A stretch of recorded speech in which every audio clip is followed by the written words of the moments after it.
Hi folks, this is Don Meissner with the North Country Fishing Report. You know, one of the things we don't talk about too much is the tendency of any species of fish to school. Are they a schooling type of fish? And I don't mean where they go someplace to learn about how to live in the water.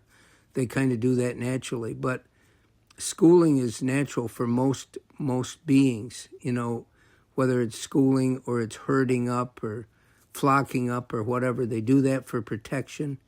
And in the case of predators, a lot of times they will school together because they can become a much greater force in hunting for the other prey, much like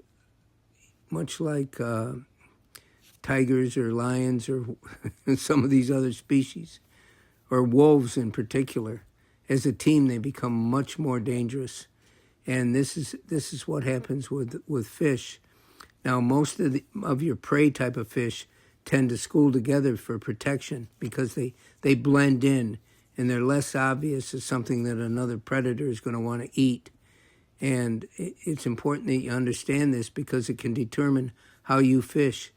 In saltwater fishing, a lot of times what people look for is the birds coming down on the water. If you see a flock of birds, you know that a school of predator fish is attacking a school of bait fish, and they're chasing them up to the surface, and this is a real part of nature, but it is a part of our sport. You know, out in the Lake Ontario, for example, you've got your salmon and trout species that are following the different type of minnows that they feed on. You know, this is important to know this, and this will determine what kind of lure that you use. If you know the school of bait fish that these fish are keying in on, then you'll know what they look like and the type of color of bait to use. It's important. It's all about understanding the ecosystem that you're entering into, and there's laws that govern that.